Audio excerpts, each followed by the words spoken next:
From Dust to Destiny. The story of Kwame. In a forgotten corner of rural Ghana, under a tin roof that rattled with every wind, a boy named Kwame Mensah was born into crushing poverty.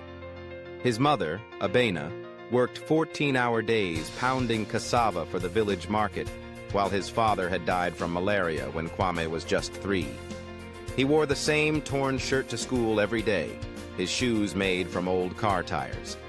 At night, the kerosene lamp flickered while he studied beside his mother's coughing fits, too poor to afford hospital care. Kids in the village laughed at him. "Why do you even bother going to school? You'll just end up like your mother." But Kwame had something they didn't see.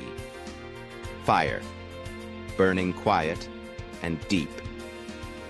The painful struggle. Every day before sunrise, Kwame fetched water from the stream, walked 6 miles to school barefoot, and worked in the fields on weekends to support his family. He sold mangoes on the roadside just to buy his school books. But no matter how tired, he always read. Science, technology, business, anything he could find. One night, a heavy storm tore the roof off their hut. Everything was soaked. Books, clothes, food. His mother broke down in tears. Kwame didn't. He looked at the destroyed roof and said, "One day, I'll build you a house with a roof so strong, even the sky will respect it." The turning point. Kwame earned the best grades in the district. He walked 5 hours to Accra to beg a school official to recommend him for a national scholarship. After months of rejection and persistence, someone finally believed in him. He got a scholarship to attend university. But university life wasn't easy. He was still poor. He slept on the floor. He worked as a janitor at night, cleaned toilets, and skipped meals to save money. But Kwame soaked up knowledge like a sponge. One day, while sweeping a computer lab, he overheard a lecture on mobile banking. That night, an idea struck him. What if I could build a phone app that helps market women send and receive money easily?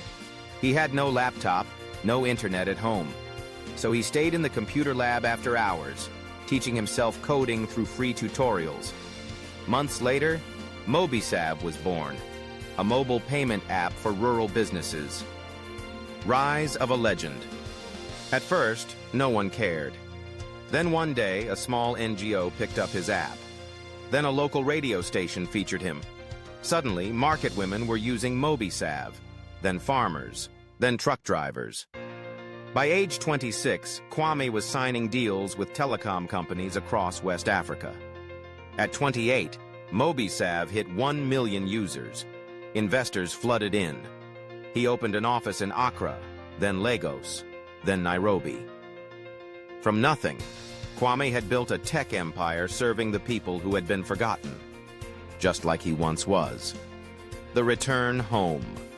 Kwame returned to his village, not in a convoy, not in a suit, but with tears in his eyes. He rebuilt the local school, gave scholarships to 100 children, built a health center in honor of his late father.